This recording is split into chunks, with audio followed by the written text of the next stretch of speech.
Women and girls face various challenges that often restrict them from achieving their goals in life. It is against this background that an organization called Gwen Trust is engaging communities in Chitungwiza in order to address sexual abuse, gender-based violence, and early child marriages. So one thematic area that we touch as Gwen Trust is gender empowerment, whereby we look at adolescent girls and young women, how best we can empower them in their spheres, and also to create safe spaces for them to grow and realize their full potential. So one area that we speak on is constitutional awareness. Are they aware of their constitution? So part of our interventions, they involve constitution awareness. Second is to encourage and empower young women to assume leadership positions within public spaces.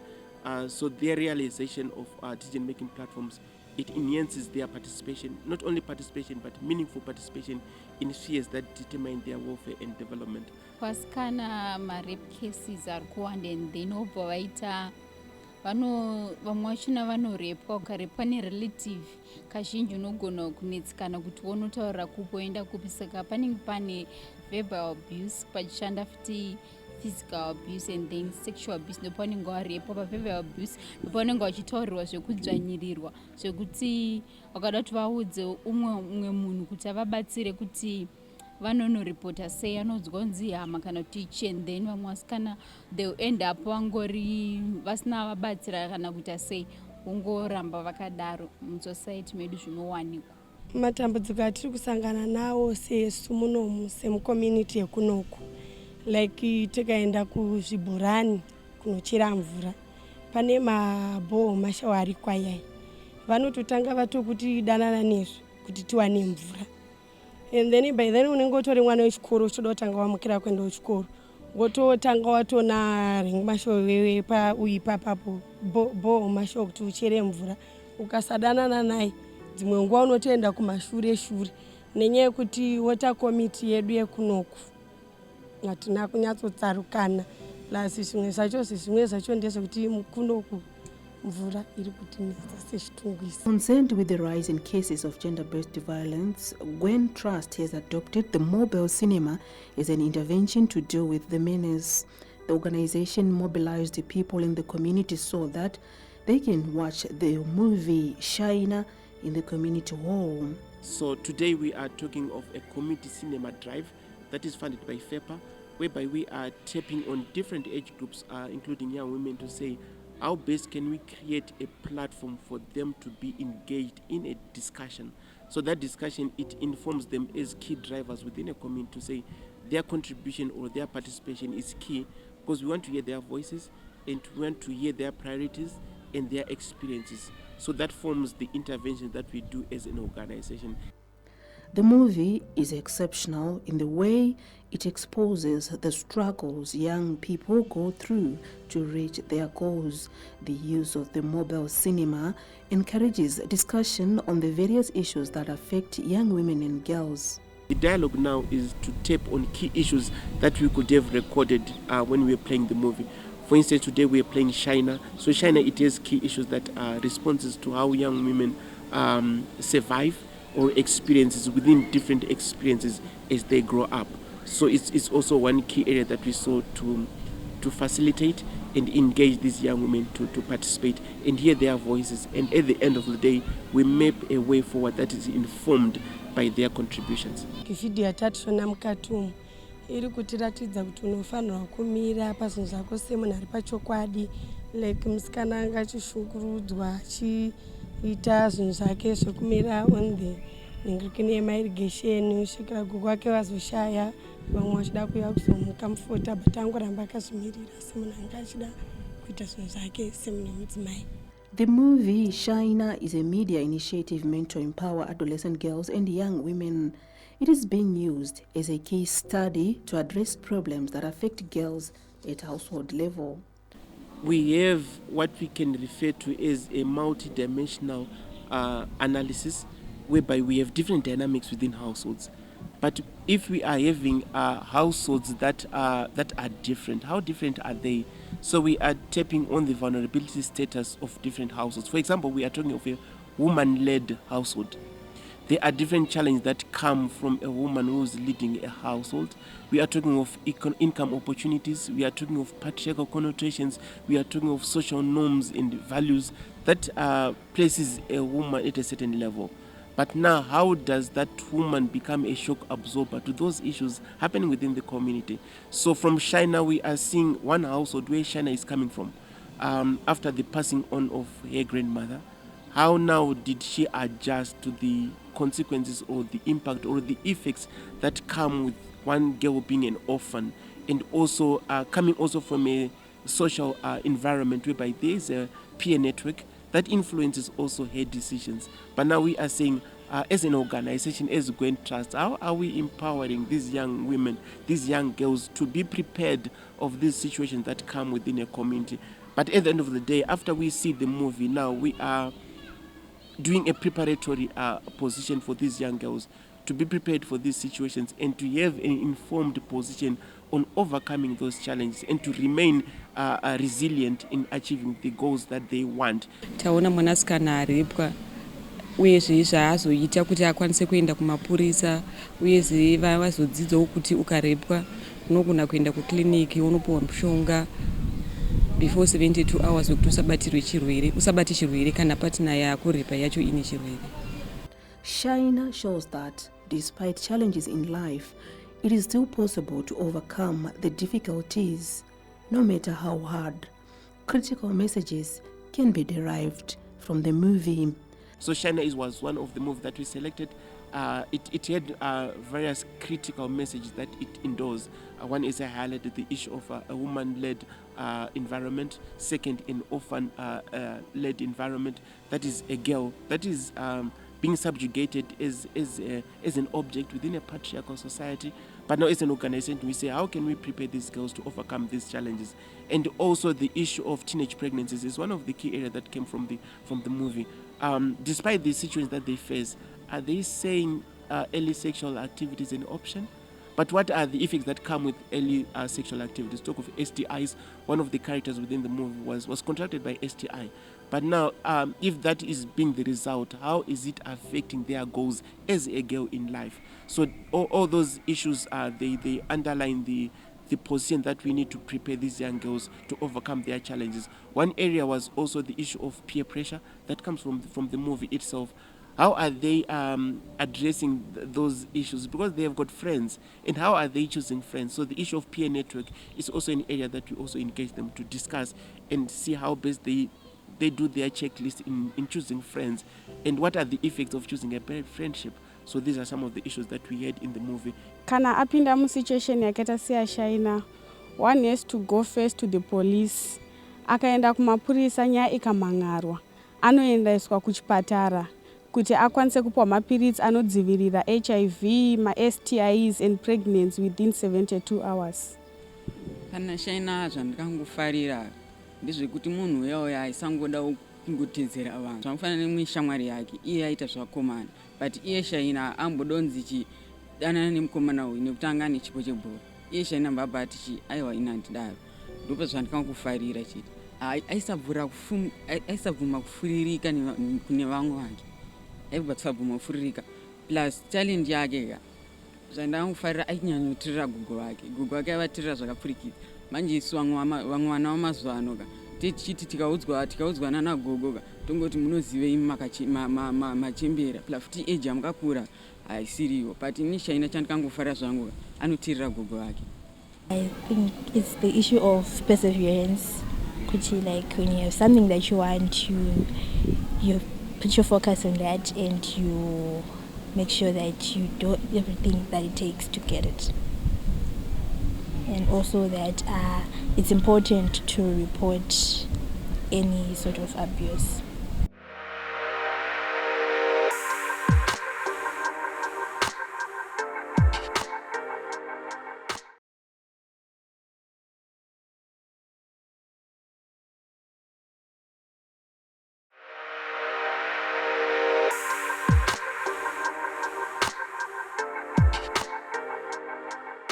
China is an emotional story of a group of friends who encounter some obstacles in life that mirror the day-to-day challenges faced by many girls and young women in Zimbabwe. When China's sole guardian dies, a series of life-altering events are set in motion that force her to find strength to secure her future. After watching, the community will then discuss and critically analyze various issues arising from the movie.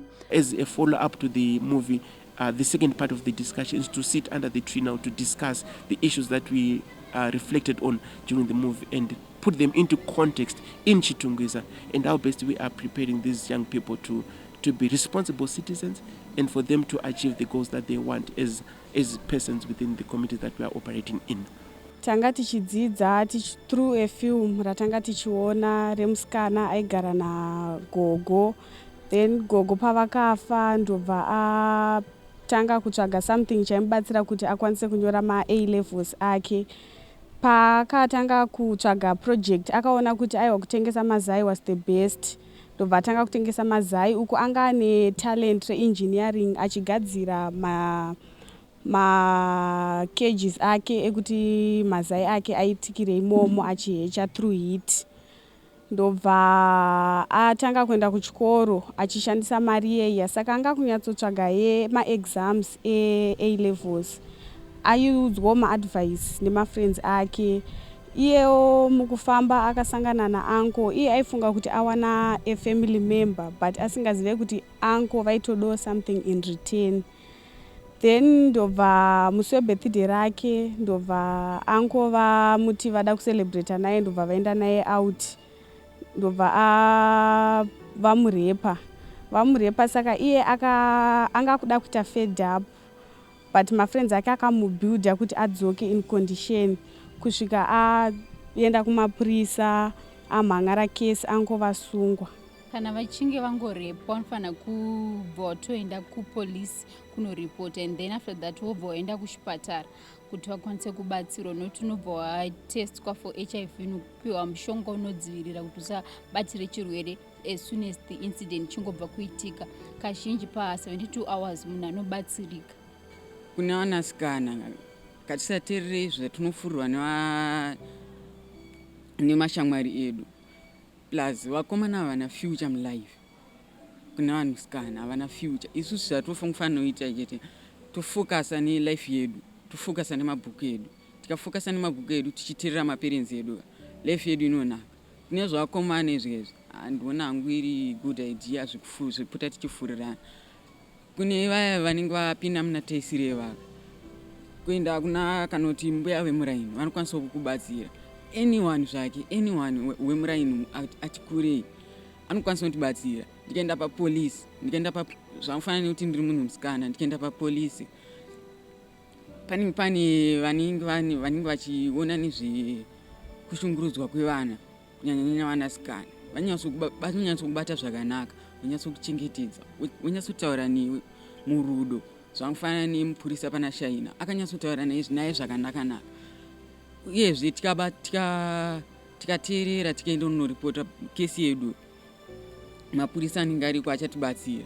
Uyezve kana pane vanhu vanenge vationa vachakwanisa kutibatsira kuripota kesi iyo, kuti munhu iye anenge aita kana kuti kesi iripi anokwanisa kuti anofanira kusungwa.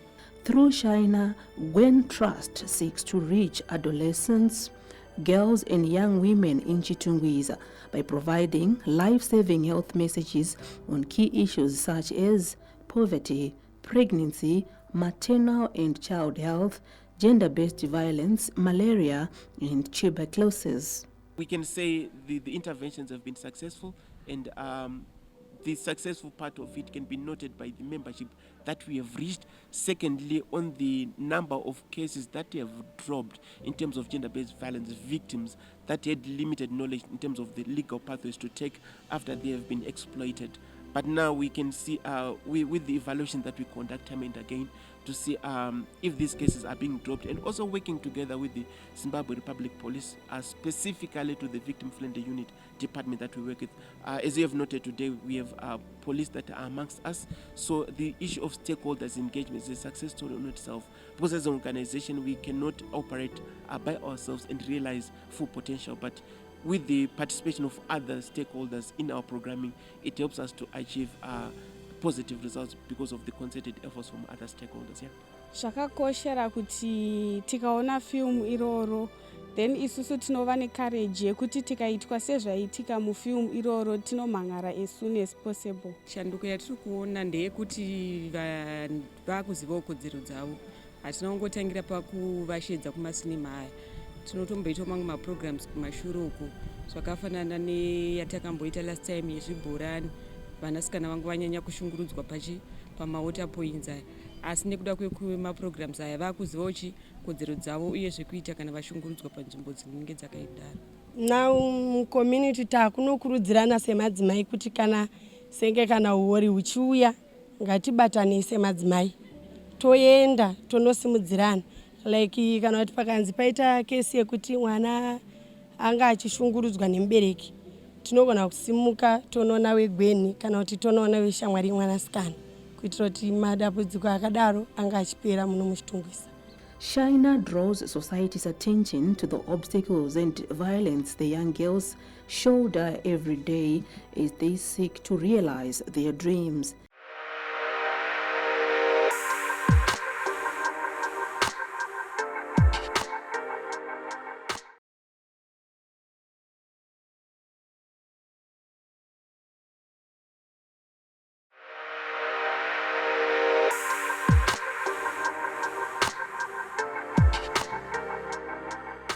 Interventions to deal with gender-based violence mainly target women, yet men are equally affected, a situation that leads to a continued rise in cases of GBV. Gwen Trust has observed the anomaly and is working with both men and women in order to address the root causes of GBV. Saka taunganidza madzimai echidiki nevarume vavo kuti tikurukure nyaya dzemhirishonga, tichitarisana nematambudziko avari kusangana nawo nezviri kukonzera kuti pave nemhirishonga mudzimba, tiine vavarire kuti ivo vanotsanangura matambudziko avari kusangana nawo pachezvavo pobudiswa masolutions anobva from their specific communities kuti topedza sei nyaya yemhirishonga. Inini matambudziko andaisangana nawo matambudziko ekunetsana mudzimba ndichishungurudzwa nemurume ndichirohwa, ndo matambudziko nekushupika kushaya pekutangira ndiri murombo ndisina kana chinhu, saka ndo matambudziko mazhinji andaisangana nawo iwayo, especially kurohwa nemurume mudzimba ndeyanga iri most big problem. Ending violence in the society is a collective responsibility, and it is significant that men and boys are active participants and promoters of change to ensure people live in harmony. The engagement between men and women brought to light some of the issues that cause GBV. Mamwe maissues akanyanya ndeyekurambidzwa kwemadzimai echidiki kuenda kumabasa nevarume vavo. Varume vavo vachizvijustifyawo nemareasons ezvavakakura vachinzwa kuti vakadzi vakaenda kumabasa vanozodai nezvimwe zvisingaitike, neizvo nyaya dzemaDNA dzanetsa idzi kuti varume vari kuti hanzi ndogona kuzoudzwa pamwana wechitiri kuti mwana haazi wangu. Saka inyaya yemainsecurities ari kungosumuka kubva munharaunda ari kuita kuti varume varambidze madzimai avo kuenda kumabasa. Imwe zvakare iri nyaya yemhirishonga pakutadza kusheyana mabasa, nokuti nyaya yebasa rakawanda rinoitwa nemadzimai haribhadharwi, harina income, asi ndo rakawanda pamusha. Vanoita magadheni, vanobika, vanorima, vanonotengesa zvavanenge varima kwachikwana, but pasina income yavanozoenjoya ivo. Saka kuri kukurukura nekuonesana nevanhurume kuti nyaya yebasa iri ratinoti unpaid care work inoda kubatsirana nekutsigirana kuti zviendeke, zvakare kungoacknowledge kuti padiki pabatwa nemumwe wangu ane basa raari kuita. Tine vakadzi vedu vatirikawana, vamwe vanga vari mumasociety, vamwe vanga vari panguva yekuti variita zvemasports nei, saka zvinhu zvatasingakwanisi kuzonzwisisa vadzoka nenguva dzavanenge vadzoka. Asi sekuuya kwakaitwa girl child yeGwen, takwanisa kuti vakadzi vedu vaane counseling, vakwanisa kuendawo kune masisters avo vari kuGwen ikoko vachinokanselewa kuti aiwa varume vanobatwa so munosvikopa nguva padzimba nguva yakati munokwanisawo kubikirawo varume nguva inei nguva iyi. Mabaso anotarisirwa vanhukadzi kuita nene vaakuita. African societies are generally patriarchal, and women are usually at the receiving end when it comes to GBV. To be effective, strategies must not only focus on women empowerment, but acknowledge the role of women in creating a peaceful society. For us, engagement is one of the ways kuti pave nerunyararo nekugadzirisana kusina mhirishonga pakupedza mhirishonga. Nekuti muengagement tinenge tichionesana makusiyana nemafungiro nenyaya iyo nyaya dzatiri kuti ndezvekufungidzira ndezvavakakura vachinzwa. Muhurukuro ndozoona kuti aiwa izvi ndezvaakakura achiudzwa kunzi mukadzi akaenda kubasa anodai, izvi ndezvaakakura achiudzwa kunzi murume akaenda kubasa anodai. Asi kana vachikurukura vanenge vachionesana manje zviri pachokwadi nekupanana maexample. And the good thing muengagement kune vamwe vanotosumuka vachipa matestimonies kuti aiwa ini ndakasangana nedambudziko rakadai ndikazoripedza so, kana kuti inini mukadzi wangu ndanga ndakambomurambidza but I regret kudai ndakasiya mukadzi wangu akaenda kubasa, saka ndakazozvigadzira nenzira yakadai. Saka ndo zvakakoshera engagement inobatsira kuunza pfungwa pamwe chete kuti tipedze mhirishonga murunyararo. Varume nevakadzi tiri kurwa mudzimba umu. Pane mamwe mapfekero ekuti unoona kuti chero panganzi kana pana atezvara chaipo. Mukadzi unosvika chekutanga uida kugara kana pana atezvara, unotanga wapfugama uchizogara. Unozoona munhu kuti pakugara paya munhu achatenderera kuti agare pasi, chiita kuti kana wapfeka zvakadaro izvozvo sunguka nazambia. Chandinoona chakakoshera kubatanidzwa, mumwe nemumwe achitaura pfungwa dzake, zvinobvisa kudzvanyirirana kuripo pamitemo yakaita sekuti baba vanenge vaine mitemo yavo.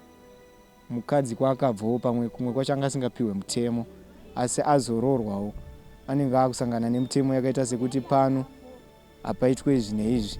Saka nekuuya tichikanselewa takaungana saizvi, zvimwe nemumwe akwanisa kuitawo mafreedom rights zvichienderana nekunzwisisana kwamuri kuita pachirongwa ichi. Iye zvino zvashanduka, ndoda kutenda Gwen Trust yakandibatsira zvakanyanya kubva mukushungurudzwa mudzimba mukurohwa nemurume. Iye zvino ndakugara zvakanaka, handicharohwa, handichatukwa, ndatoo free 100%. Nokuti yakatiudza zvokuita, tunoona ntora peace protection order. Vanoita nguva yekuti vanotiunganidza vakadzi nevarume tiri pamwe chete tichitaura masolutions edu, izvo zvinova zvekutibatsira futi mudzimba dzedu. Varume vachinzwawo maproblems avo obata pake paanokanganisa. Saka izvozvo zvakandibatsira kuti murume wangu akabva anzwawo kuti kumukadzi arohwe, mukadzi atukwe, mukadzi ashungurudzwe. Nanhasi ndakagara ndaane 100% total free, total independence, ndakutogara upenyu hwakanaka. Working with men and boys to challenge toxic masculinity and gender inequality has a positive impact in ending GBV. Tadzidza kuti tikagara pasi isusu nevakadzi vedu kudzimba, tichinge tagara tochidzidza kuti iwo wadzidzei kubva kwatanga tiri pane zvatanga zvanga zvichitaurwa kwatanga tiri, tochiona kuti kubva ipapo adzidza here zveshuwa, kubvira kuti kana kuti pamapfekero kana pamatauriro chaiwo mumba nemurume nemukadzi wake tochiziva kuti hapasina mhirishonga iri.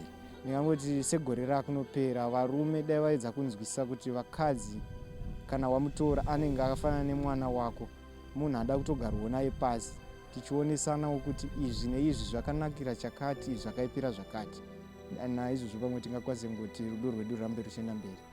Saka ndinoti kune vamwe varume vasati vapindawo mune zvimwe zvirongwa zvakaita seizvi, dai mambotsvagawo mabhuku ane counseling yakaita seiyoyi yekuwirirana kwevarume nevakadzi, tichienzanisa mukana iripo pakusashungurudza nekusadawo kushungurudzwa kwatinoita isusu. Todzokawo panyaya yemutemo, tirege kunyanya kuisa mutemo yakanyanya kudzvanyirira madzimai edu, nekuti vanodawo nguva yekutoendawo kunotambawo bhora, kunosanganawo nevamwe vachironga zvirongwa kuti toitawo sei nematambudziko akadai. Saka ndingangoti nguva ngaipananwe, mukana ngaipananwe kuvarume nevakadzi. Gender-based violence is a vice that affects both men and women. It destabilizes societies. As such, engagement with men is crucial in ending gender-based violence.